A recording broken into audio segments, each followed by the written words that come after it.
Mickey's probably like eating a bowl of cereal right now. Yeah, Mickey knows, that this show is just ridiculous. So he just comes on. He's in the middle of his morning coffee after 3 hours of sleep, and he joins us now on the Little Caesars Hot and Ready Hotline. And we are very grateful for that, sir, on a short night. Did last night surprise you at all? No, not really. Thanksgiving surprised me. Last night confirmed what I thought should have happened on Thanksgiving, and it didn't. So, again, this team's offense is awfully good, and Philadelphia's defense has not been that good all season long, and so Thanksgiving didn't make sense to me. This one made more sense to me.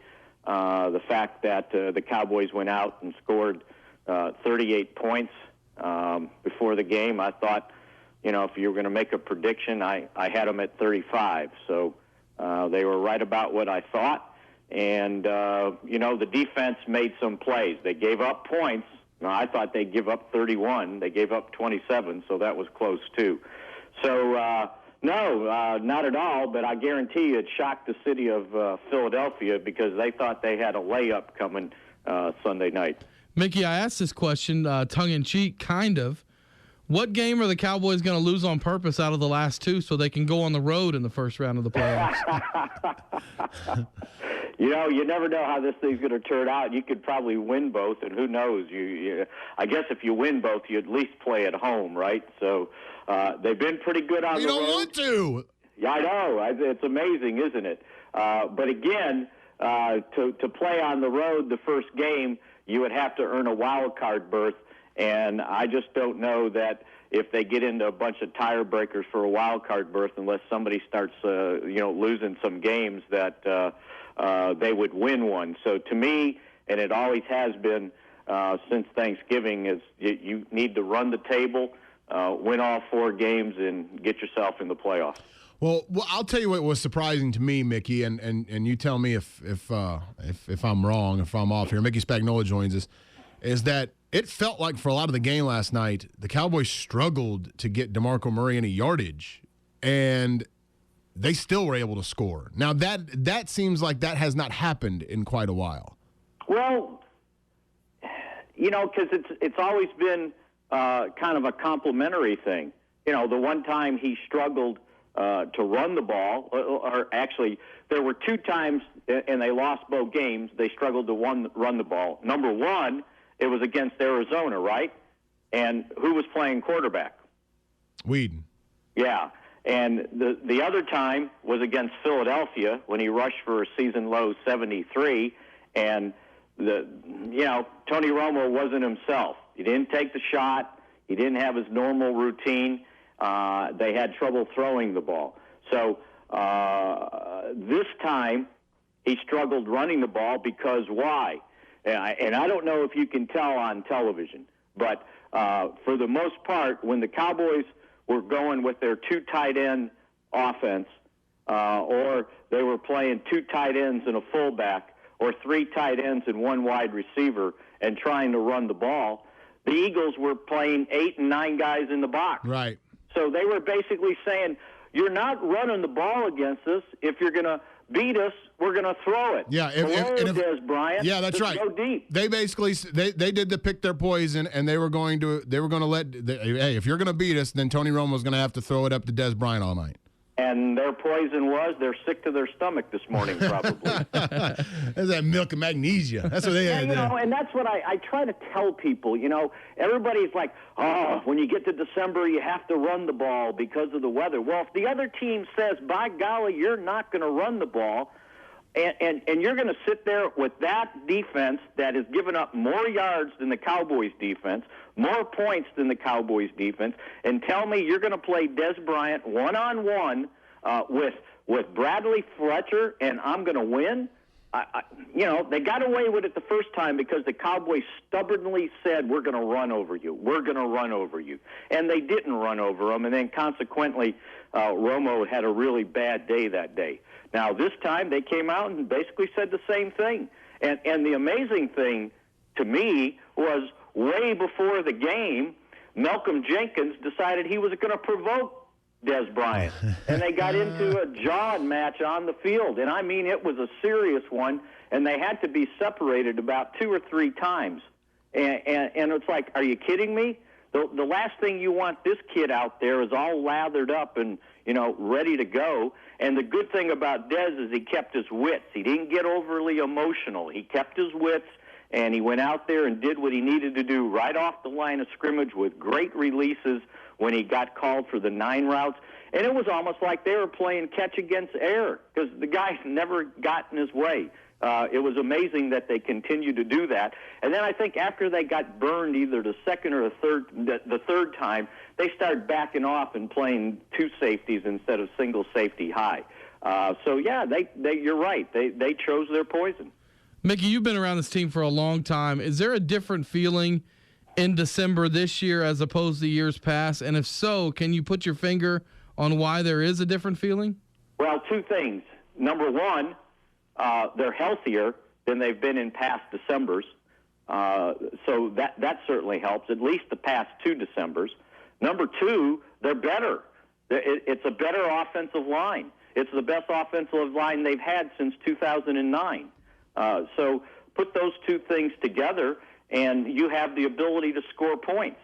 I don't know that they're any better defensively. They still leak a lot of plays, a lot of yards, a lot of points. But when you can put up 38 points in a game after you just scored 41, that's pretty strong. And so teams have to realize that, they might score against the Cowboys.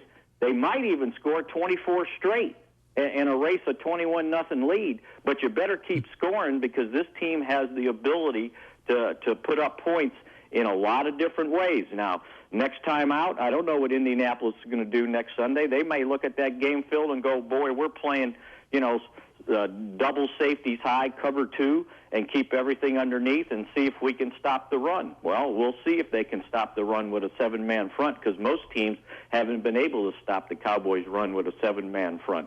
Preface the same way, you having been around Dallas for a long time.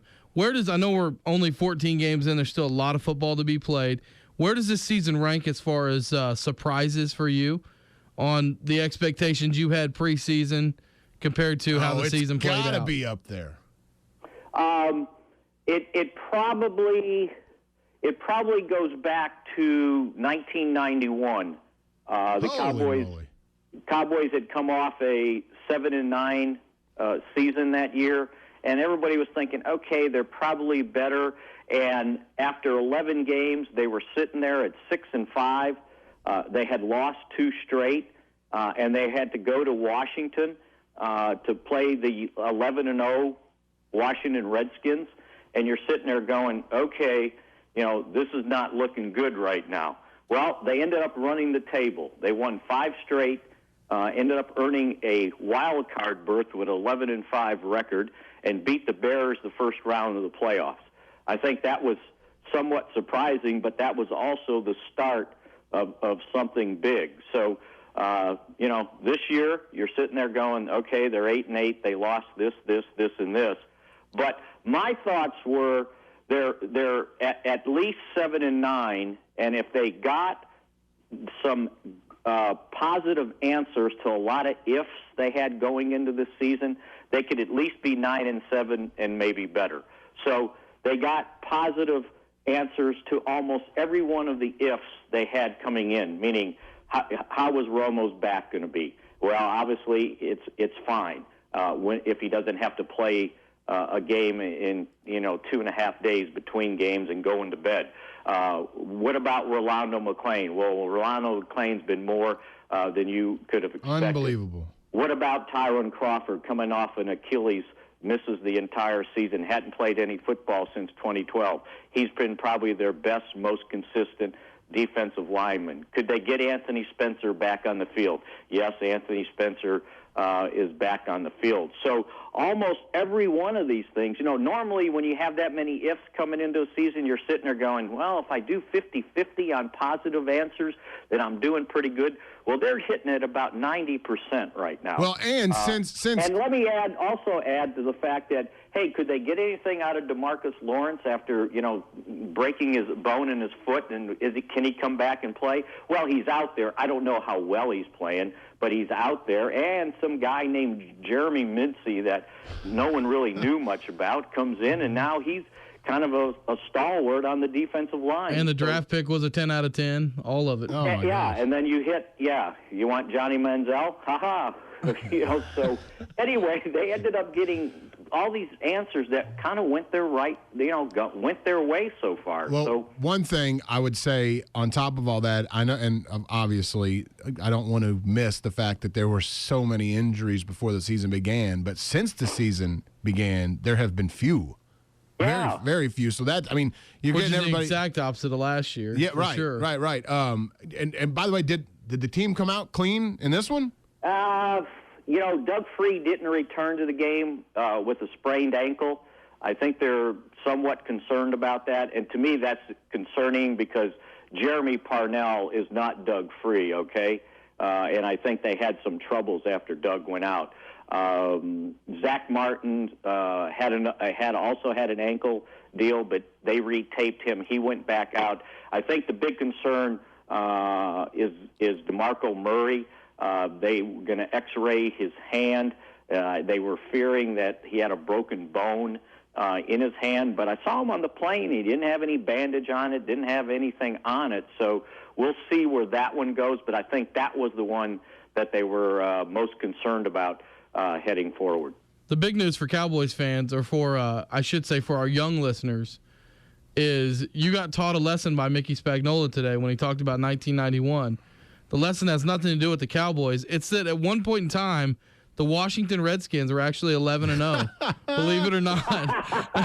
If you're under the age of 21, you would have never thought that they, at one point in time, had 11 wins in a season, but they did. Yeah, you know what? And the bottom line of that season is had the Cowboys not beat them 24-21 at RFK Stadium, very likely they would have had an undefeated season because the only other game they lost that year on their way to a Super Bowl victory was the final game of the season when they held everybody out. Yep, that's so crazy. It was a remarkable victory, and since I had just looked this up, I don't mean to belabor the history, but they also lost Troy Aikman early in the third quarter for a sprained knee, and he was out for the rest of the regular season.